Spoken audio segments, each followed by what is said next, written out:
Coming up on the show, Atlanta housing crunch just got a little tighter. We're going to examine why Section 8 rent hikes are put on ice and how both landlords and tenants are bracing for the impacts. Also, back to school means staying safe in school zones. We're going to talk to GDOT about the rules of the road and keeping our kids safe this upcoming school year.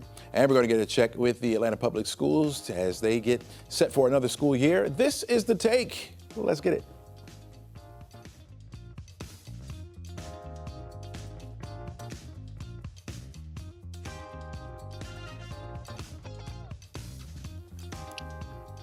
Hello and welcome. I'm Chesley McNeil, and this is The Take, where we go above and beyond the headlines and we look at the why and how stories are impacting you and your community. We invite the experts in to share their takes on today's top stories, and we try to have just a little bit of fun as we go along.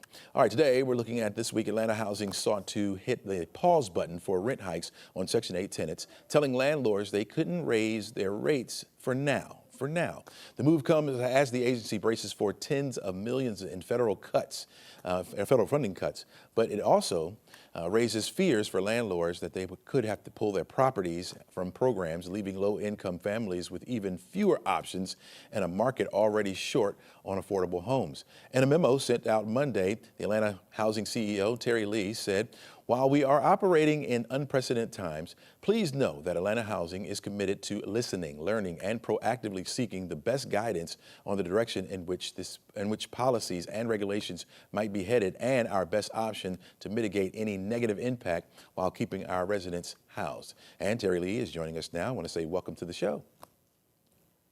Thank you so much. It's good to see you, Chelsea. All right. Why did you feel that the freeze on increasing rent was necessary right now? You know, I really appreciate, one, the opportunity to share with you this morning, but also to just reaffirm Atlanta Housing commitment to our residents and providing stable and safe, affordable housing solutions. What we've looked at this fiscal year is that we're in some uncertain times, and we're looking at the fact that our agency's budget is 98% federally funded. We know that we have significant cuts on the horizon from the federal government. And just for clarity, we're funded directly through the United States Department of Housing and Urban Development. So as we approach this budget cycle, we really had four key things in mind. One, how do we become strongly hyper-focused on making sure the over 20,000 families that we house stay stably housed? Also, how do we make sure that those same 20,000 households have a pathway to economic self-sufficiency? And as you know, in addition to rental assistance, we have a robust real estate development and preservation pipeline. So how do we keep those 20 plus projects moving forward? And then also, last but definitely not least, how do we have the right operational strength to make sure that we can carry out the mission of the organization? And that's looking at the capacity of our employees. And so as we approach this budget year, our budget was cut by 15%, which really amounted to about an $80 million cut. And so we looked at a variety of cost containment strategies to be able to make sure that we could, quite honestly, lift up those four parameters that I shared with you earlier. Yeah. In your memo, you said that federal funding is obviously uncertain, but how serious do you think, at least in your opinion, is the threat to Atlanta housing? Yeah, I believe it's not just Atlanta Housing. I believe it's every public housing authority in Georgia, as well as every public housing authority across this country that relies on significant federal funding in order to address the housing affordability crisis we have in our city. What we have seen across the last several months are different numbers coming out of Washington, D.C. in regards to the funding levels for the United States Housing Department of Urban Development and its particular programs. The program that we're funded under would be through the Public and Indian Housing, and that's your Housing Choice Voucher Program that focuses in on what was traditionally the Section 8 program, but also Section 9. And Section 9 is what we deem to be operating subsidy available for public housing authorities. Yeah. If landlords start leaving the program, how will you protect your tenants then? Yeah, so we're hoping that landlords do not leave the program. And so what you saw on Monday is that we expanded upon the rent freeze policy that was put forth, that we will not do automatic rent increases, but on a case-by-case basis. Landlords could work with our team members to review the financial operations of their program and determine the rent reasonableness of a rent increase. Again, our first priority is to keep our families stably housed. And when we talk about the number of families we serve, we also have to take into consideration that we partner with the private and nonprofit sector to incentivize affordable housing and to assist us in housing our residents. So it's never our intent to harm our residents or our housing providers. Yeah. How will you decide to lift the freeze? So I believe we stated in the memo that, we will continue to monitor this on a case by case basis, that we are in some certain and perilous times. And so as we continue to understand, our federal climate and our funding climate, we will make adjustments as accordingly. All And right. we'll be quick in making those adjustments that are needed. Because again, first and foremost, we are literally focused on making sure our families stay stably housed. Okay. All right. So That's stably housed in decent, I have to say this, that's stably housed in decent, safe, sanitary housing. So we want to make sure our families are in the right conditions. Got you. All right. So what's the next lever pulled for families and housing down the road here? You're just going to kind of wait it out, like you said? Yeah, we're continuing to monitor it on a daily basis. We are monitoring all activities locally across the state as well as nationally to make sure that we're staying on top of this ever-changing environment we're in, but also making sure that we provide the correct resources to our families. Okay. All right. Terry Lee, thanks so much for joining us. And of course, we want to invite you back as time goes on, as things begin to develop, and see how things are going and how the rest of us in the community can help you out as well. Absolutely. I welcome the opportunity to come back. Mayor Dickens often says Atlanta is a group project. And if we're truly going to attack affordable housing and the affordable housing crisis here in our city, it has to be a group project. So thank you so much. Absolutely. All right. Have a great day. All right, folks, we are talking about the heat again for this afternoon. Even though we don't have any advisories over here in the metro area, we do have a few in our southernmost counties where we could see a heat index get up to about 100, maybe between 100 and 105. 94 degrees, our afternoon high. Will feel like the upper 90s out there today. 40% chance for scattered showers and thunderstorms. We have a front that's pushing through the area. Now, that adds or provides a little extra lift. And so we could see one or two of those thunderstorms become severe. Now, when I say that, what I mean is going along with the heavy rain and the frequent lightning, we could see some gusts of wind as well. Now, notice the extra cloud cover as we head into the weekend. That's going to also help to suppress that temperature a bit. 82 for your high temperature on Saturday, 78 for the high temperature on Sunday. Some models are even saying we may not get out of the middle 70s that day. We'll have the clouds around. Of course, the rain will be off and on as well. As we head into a new work week and a back to school week, you're looking at temperatures gradually warming up. So we'll get back to the upper 80s by the time we get toward the end of the week, but that's still not the 90s that we have been experiencing. So we'll take that. All right, folks, stay with us. When we come back, we're going to talk about the latest what's happening on Capitol Hill with NBC's Alice Barr.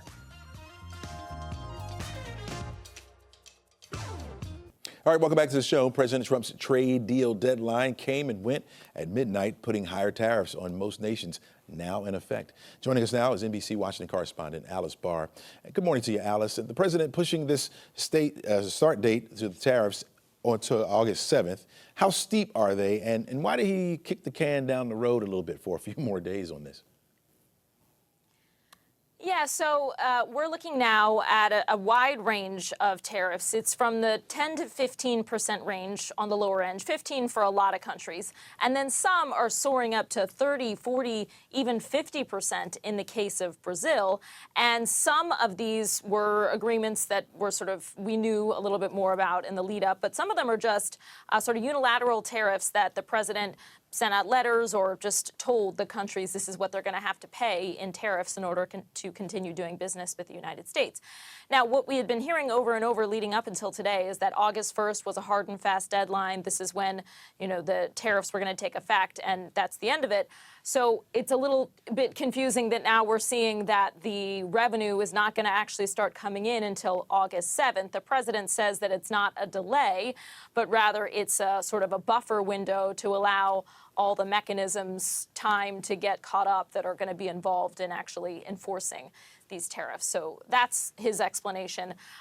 There were a couple changes under the wire, and it is just in keeping with the fact that there's been a lot of adjusting and last-minute sort of changes all along throughout this tariff strategy. And I think that's fair to say that's part of President Trump's objective here is he wants to keep other countries on their toes, and he doesn't see a problem with having things, shift and change at the last minute. I think it's part of the overall pressure campaign and approach, and how he's, trying to get the best possible deal, certainly, as he would say, out of other countries. Yeah, speaking of keeping a country on their toes, Canada getting slammed 35%. Traditionally, Canada has been a traditionally friendly ally for us. Why are they bearing so much of the brunt of these tariffs? Yeah, it's true. This has been one that we've been talking about a lot because there's been, a lot of escalation on both sides and a lot of tensions brewed up by this trade war back and forth between here and our neighbor to the north, our friendly neighbor to the north. So they're now looking at a 35% tariff, and President Trump was asked, what's it going to take for them to get that lowered? And he just said it's about fairness. He said that it has not been an equal trade relationship. He pointed specifically to Canada. He said not being good to American farmers, not bringing in enough agricultural products from the U.S. So he talked also about the leadership, which I think was interesting. We know that he kind of clashed with the former Prime Minister of Canada, Justin Trudeau, and it's been a more progressive administration to the north. And the new prime minister is also a liberal, Mark Carney. There has been some signs of his warming up a little bit with President Trump, but he noted again he doesn't like the leadership in Canada. So there may be some political, involvement there, and he certainly wants to see Canada come with something that sways him and makes him want to cut a deal there. Mexico is getting a pause. China is getting a pause. Those are the other big outstanding ones. But right now, Canada is not. Yeah, I think you mentioned about the interview that you guys had with him over the phone and with NBC News. Any more coming out of that interview? Yeah, President Trump talked about this $26 billion in tariff revenue that the Treasury Department noted for last month. And he said that's just the beginning. He says there are going to be hundreds of billions of dollars worth of revenue brought in through the tariffs. The question, though, of who's paying for it, because the money really comes from U.S. businesses paying more to import materials and goods from abroad, and then often, again, passing added costs on to customers. Though in that same phone interview, President Trump said the only prices that are spiking are the hundreds of billions of dollars coming in to the U.S. All right. Alice Barr, thanks so much for your insight. Thank you. Have a great day. All right, the month of August is also known as Black Business Month. When we return, we're going to hear from the president of the Radio, Music, and Film Alliance. It's coming up right after the break. Stay right there. All right, welcome back to the show. As we start August, it's also kicking off Black Business Month here, and it's going to be a big-time celebration. A summit will be held here in Atlanta in a couple of weeks to look to bring together some big names and rising stars to connect, create, and build their brands. It is the third annual Radio, Music, and Film Summit, and joining us is the president of the Radio, Music, and Film Alliance in Georgia, Mr. Emmanuel Lewis. You may know him from the 80s sitcom Webster, also a graduate from Clark, Atlanta, right here in the city. Emmanuel Lewis, welcome to the show. Greetings, good morning, grand rising to each and every one of you. With those shades on, looking all cool and everything. Listen, let me ask you something. Atlanta has been called the Black Business Capital of the South. How does that energy feed into this month's celebration and the summit that you're hosting? It feeds into it first and foremost because we're coming together. Networking is huge.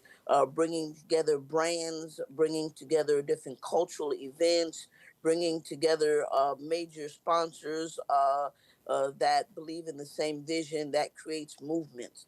And we are a movement for the Radio, Music, Film Alliance. So check us out on the website, radiormfalliance.com, and you will see what we're doing. Part of what we're doing is this culture corner, and Big Jig is a part of that. Gorilla Zoe, Dr. Nikki Gilbert Daniels is a part of that. Lindsay, Diane, and also the wonderful Terry Vaughn is a part of that as well. So we've got so many great things that's happening, and I'm just excited to be the one to present it. Yeah, speaking of that excitement, what excites you the most about the summit? Is the big names that come in, or is it something else?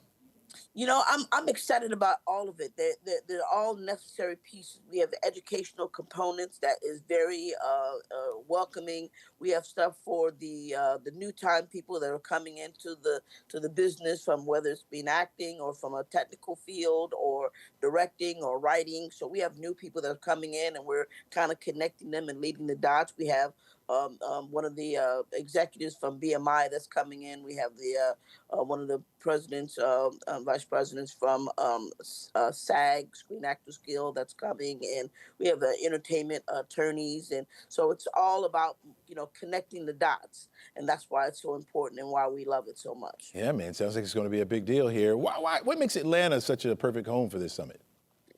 Atlanta is such a great melting pot, okay? And everybody comes down to the South to get, what's going on. This is the pulse of what's coming out of Atlanta has been moving Georgia not only in the way of music but also in the film. So Atlanta being the Hollywood of the South is a major plus as well. So there's a lot of influence that's coming out of Atlanta, a lot of grassroots efforts that's making a big difference in the entertainment industry. So I'm extremely happy to have something to offer to all of our great people. That is just amazing. We have a lot of great local talent. Our host is Head Crack, so he's on Side Dish, and they're doing great. Our one of our great sponsors, iHeart Radio, and we're doing stuff with the so many great brands that are with us, and how do you not be excited about that? How do you not?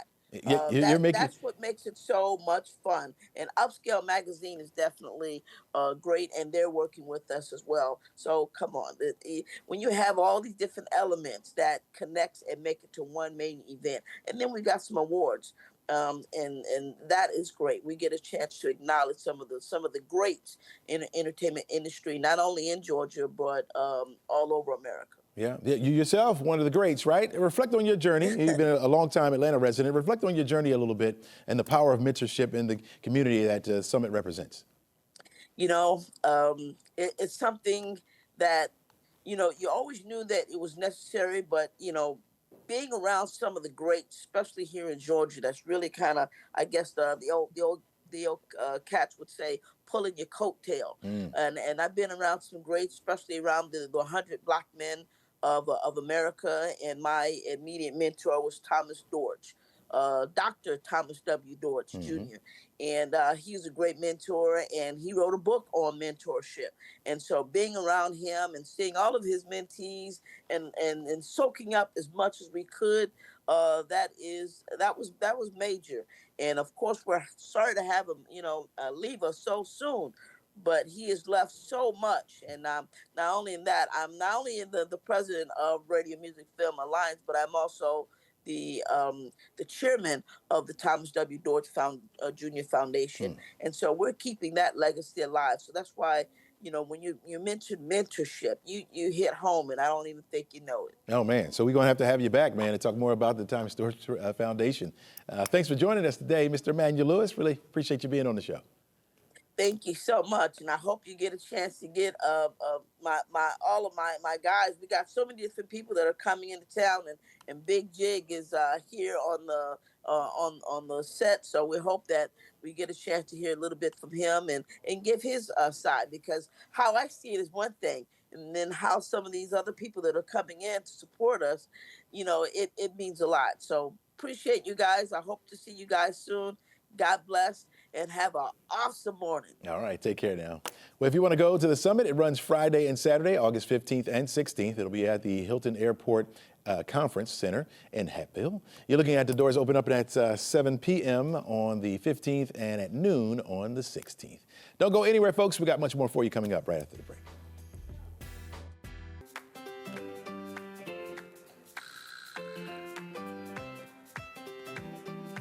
All right, as kids are making their way back to the classroom, it's a good time to remind ourselves the rules of the road, especially when it comes to those school zones out there. Let's bring in friend of the show, GDOT spokesperson, Natalie Dale. Welcome back, Natalie.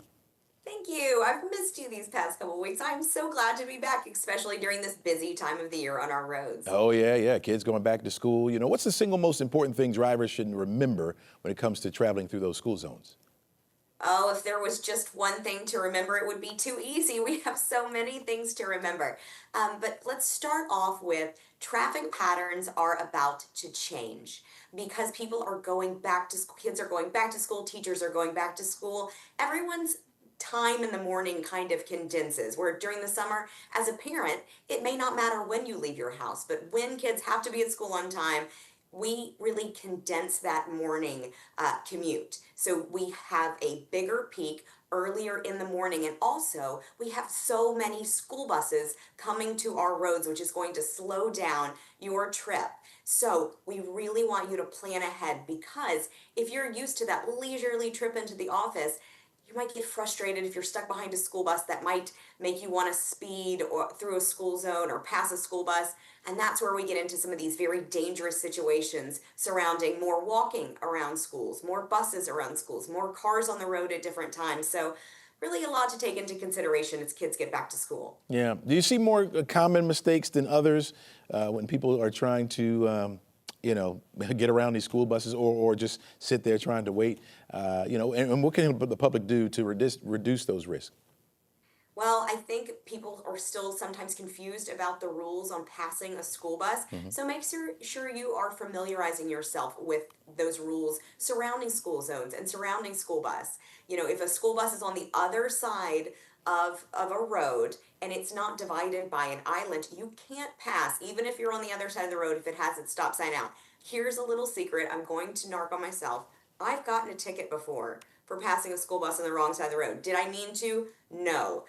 So everyone just needs to prepare yourself for the different rules of the road. Also, speeding in school zones. There are some school zones now in Georgia that have speed cameras that are activated during some school time hours. So you want to be aware of that. Of course, even if that camera's not there, don't speed in a school zone. There are children walking, biking, families getting through there, drop-offs, pickups happening throughout the day. So you just want to be aware that there are children around. We have educational campaigns within schools to teach kids their roles and responsibilities in traveling to school. So we just want to remind motorists of their responsibilities as well. Yeah, one of those initiatives you have is called the Safe Route to School program. Tell us all about that.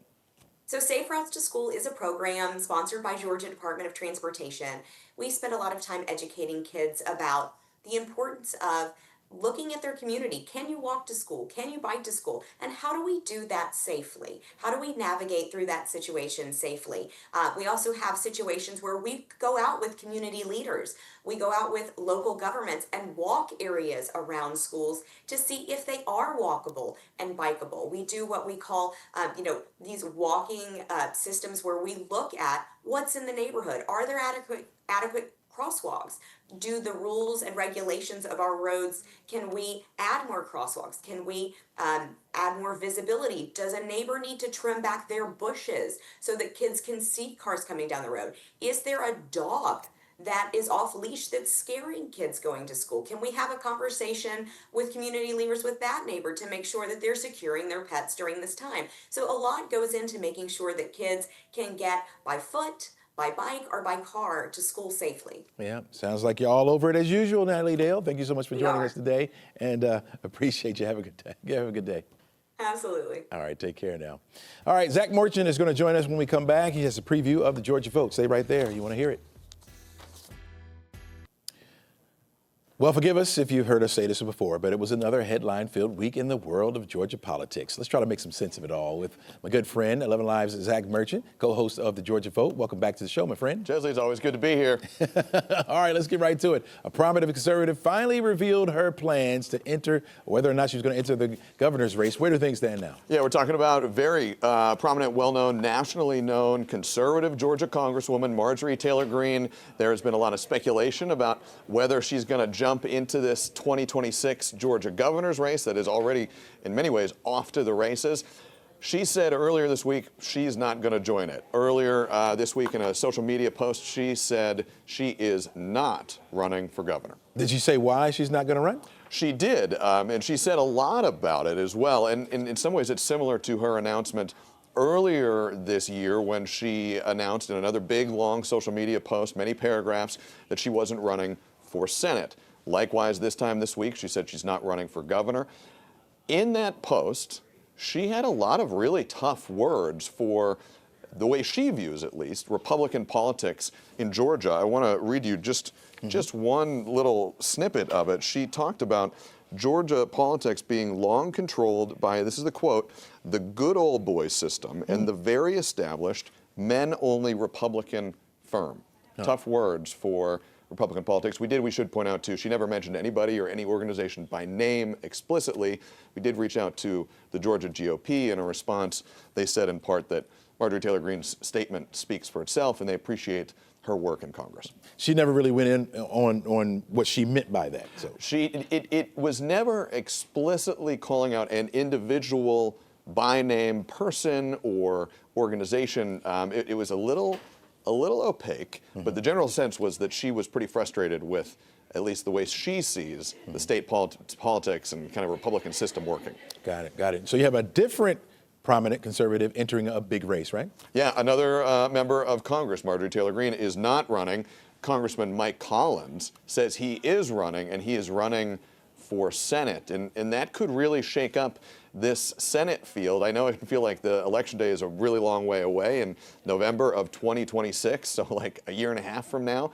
But this field is starting to, you don't want to say get totally filled out here, but you'd expect sort of some solidification at this point in the cycle. Mike Collins is jumping in, and it could be setting up a little bit of tension between President Donald Trump and Governor Brian Kemp, because as we've reported, Governor Kemp has said he intends to support the candidacy, soon to be announced, we understand, of former Tennessee football coach Derek Dooley.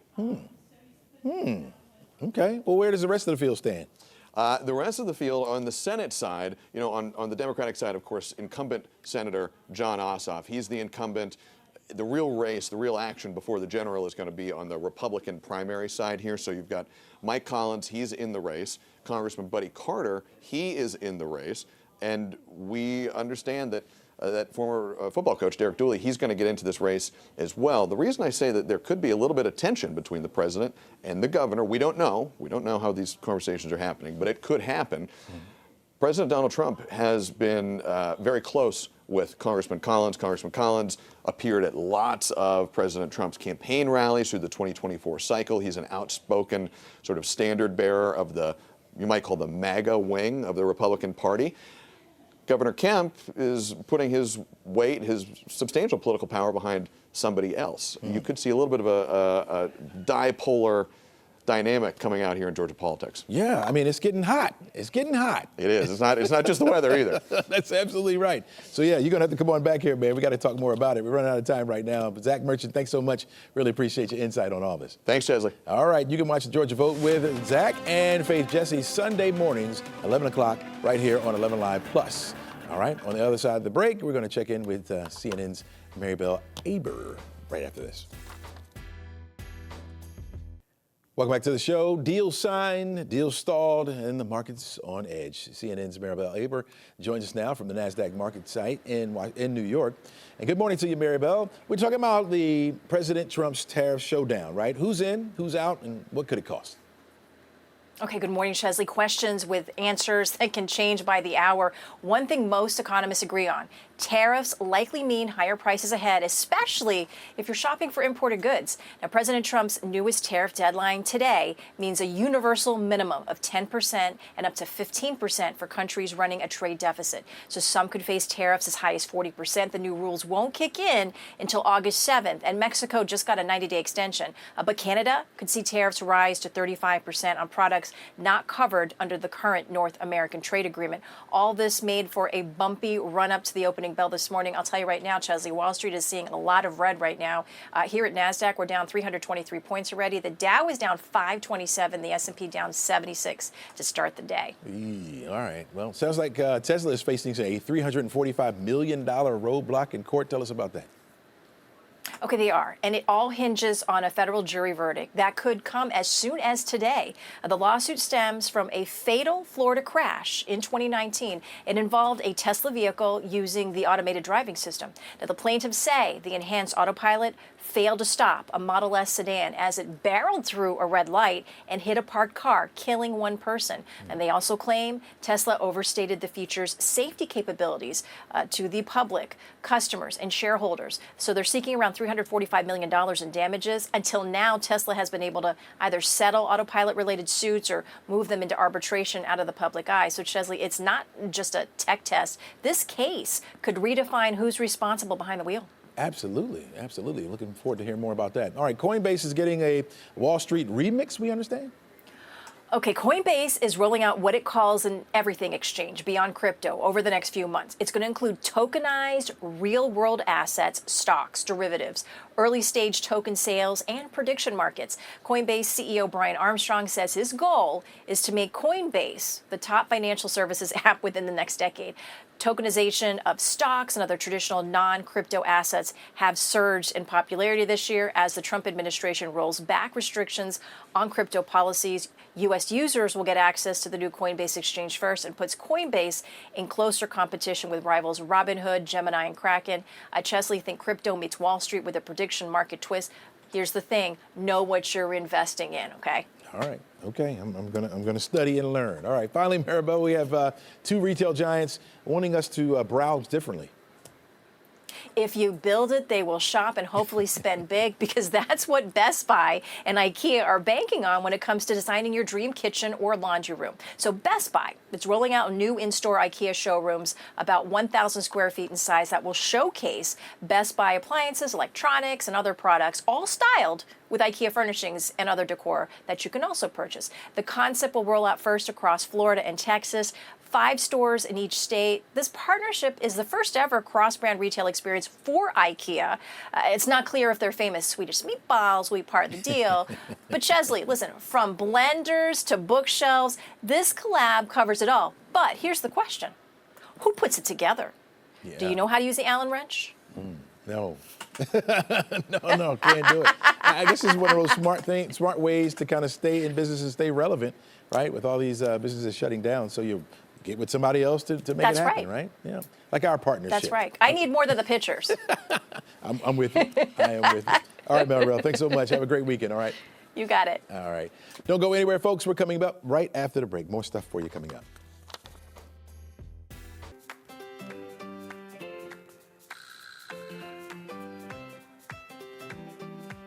Well, this week we brought in leaders of several Metro Atlanta school districts to get their take on as the new school year begins. Today we're going to wrap up our conversations with Atlanta Public Schools. So let's bring in the APS Chief of Schools, Tommy Usher.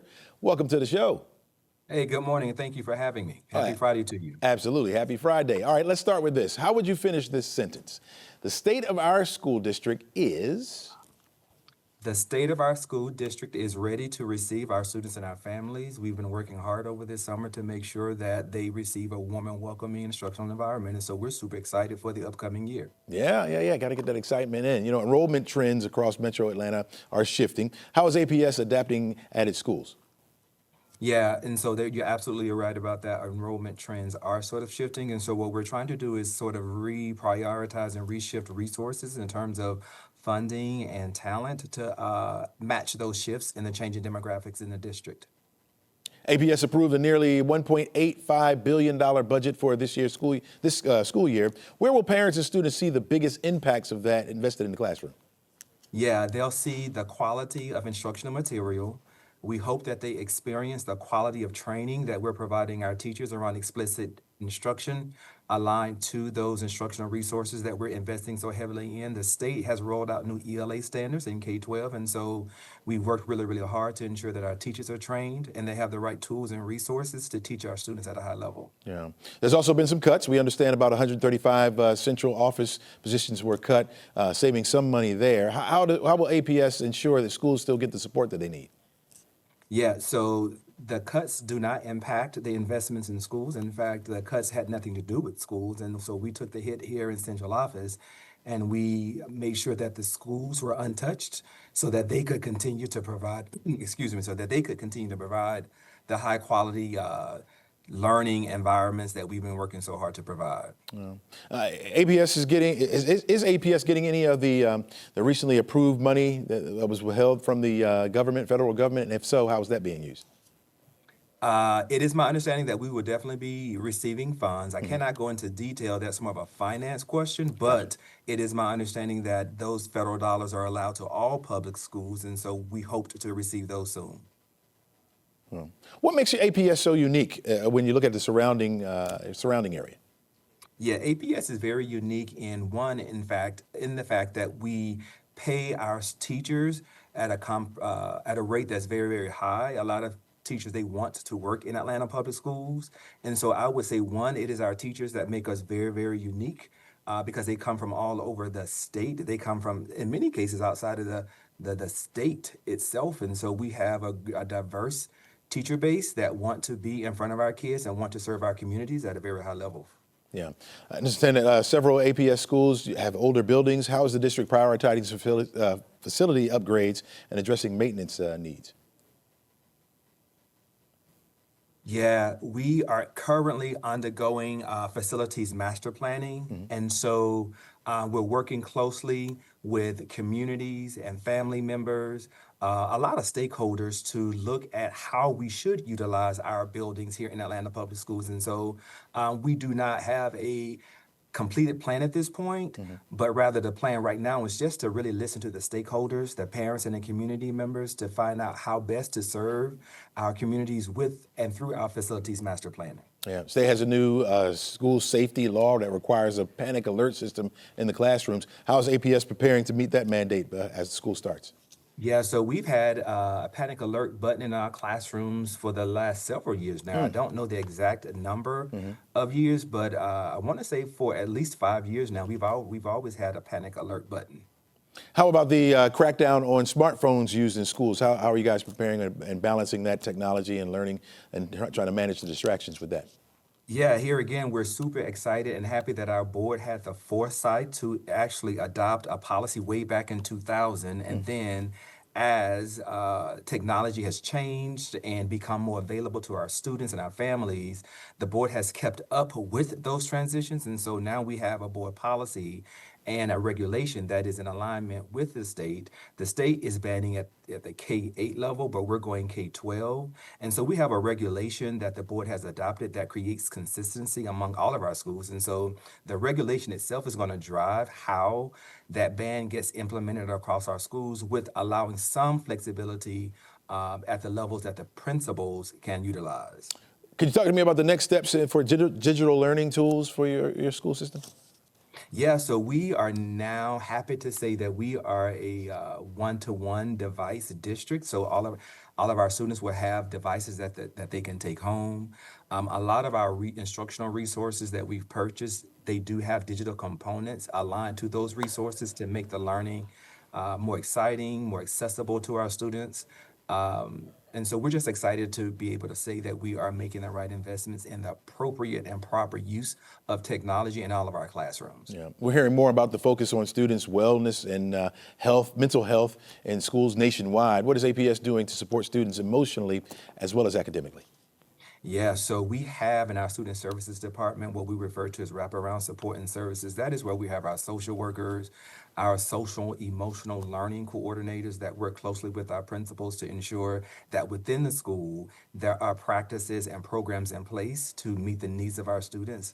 And not just the students, but also our families as it relates to any needs around any type of wraparound supports. Yeah, I know you've done this, but I want you to look beyond this year and look at the top priorities to ensure APS is financially stable and academically strong for the years to come. What does that look like?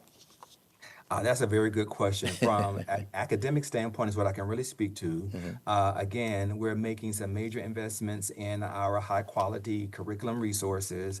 We're looking at making investments in some assessment platforms to make sure that teachers have the data that they need to make the right instructional decisions and pivots in the classrooms, but also be very transparent and proactive in communicating to families around how their learners are doing on a regular basis in schools, so that we may partner with families in educating our students in the district. On the financial side, that is not my area, so I would have to hold on that question. Gotcha. But for academics, certainly we're making sure that our schools continue to be equipped with what they need to serve our families and our students. Last question for you. You got some parents looking at this and they're saying, okay, how can you ensure that our students are going to be safe in their environment this year? Give it to them. Yes, sir. So we're happy to report that, particularly at the secondary level, we do have screening procedures in place where all of our visitors that come in our schools, they are required to be screened. We have detectors, weapons detectors in all of our secondary spaces. We have check-in visitor systems where parents have to show their ID. They get run through a system to make sure that they are that they can be in our schools. We do require all visitors to wear badges. Of course, every school, every district has to have safety plans in place. And so we have updated, we're working to update those, and we're working with local agencies such as our fire department. We have a police department within our district that are also helping to build our safety plans. And so families can rest assured that we are being very thoughtful and planning out how we're going to keep our students safe, but also focus on instruction. At the end of the day, we want kids to enjoy coming to school. Our main priority is to make sure that they're learning and learning at high levels, but also remaining safe. And so we're considering all those things as we build out safety plans. All right, Mr. Tommy, I should go ahead and add my name to the list. I want to come in there and help teach some weather as we Let's normally do it. So I really appreciate you joining us for today. Thank you. You have a good one. All right, take care. Folks, when we come back, we're going to take a look at the weather.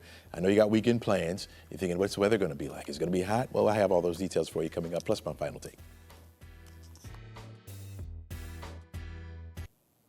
All right, we are looking at temperatures getting up into the 90s once again for this afternoon. You're looking at 94 degrees for the high. Now, when you factor in the humidity with that, it's going to feel more like the upper 90s out there, right around 97 or 98 degrees right here in the metro area. You work your way a little bit further down to the south. That's where we could see some of those heat index numbers get above 100. Places like Jasper, Putnam County, also Greene County and Morgan County is where we could see that. So if you're in these areas, play, live, work, you may want to take it easy on the outside. Don't overexert yourself. Even outside of that area, be smart today because the weather will be so hot. Now, we are seeing that sunshine around early, of course. Once we get to the afternoon, we're anticipating scattered showers and thunderstorms to move into our area and a front making its way down. And so that's an extra added lift. So some of those thunderstorms could be on the strong to severe side. In fact, you can see where the Storm Prediction Center has placed a level 1 threat, that dark green area that you see from Atlanta over toward Augusta, a marginal risk for severe weather. That means isolated strong to severe thunderstorms will be possible. 40% chance this afternoon. We'll see it again for Saturday. You're looking at a 40% chance, 50% chance on Sunday. That's even with those temperatures going down just a little bit. We'll continue to see those afternoon scattered showers and thunderstorms even as we start the work week next week. You're looking at winds out of the west today with those thunderstorms popping up. And then once that front pushes through, they'll shift to more eastward. And so we'll have a few more clouds moving into the area by the time we get to Saturday and Sunday. So extra cloud cover. Of course, we'll keep that temperature down, but also will bring us to rain. But you got to take the good with the bad, folks. You know, instead of those 90s, we'll have temperatures at 82 degrees on Saturday. Sunday, we're looking at 78 degrees for the afternoon high temperature. We're going to hold on to the lower temperatures as we start the work week next week, and we'll gradually warm it up as we get toward the end of the week. In fact, Thursday, you're looking at 87 for a high. That's still lower than those 90s, right? With a 40% chance for some scattered showers during the afternoon. All right, before we go, let's talk about this. Don't look now, baby boomers and Gen Xers. Technology is changing again. Yeah, passwords are becoming a thing of the past. Can you believe that? In fact, it will be the last week that Microsoft will accept them. After this week, you will not be able to save or manage your passwords or use that two-factor authentication or fill-ins, auto fill-in. Yeah, earlier this summer, Microsoft announced that it was moving from passwords to pass keys. So instead of creating that password with mixed numbers and symbols and that kind of thing with letters, well, you have to use a fingerprint or a facial scan, facial recognition, or a pattern for your devices. It comes down to pass keys being a safer alternative than passwords. And as much as my age group and the group before me don't adapt well to change, well, apparently it's our fault. A CNET survey found that 49% of adults have bad password habits. You know, the use of password 123 just isn't good, but we keep using it. Why do we do that? Because we forget, right? Well, it's time for a change, folks, so don't get left behind. We're going to have to change the way we do things because technology changes faster than we can think at sometimes. That's all we have for you today, folks. Make it a great day, make it a great weekend, and try to encourage someone to use pass keys instead of passwords.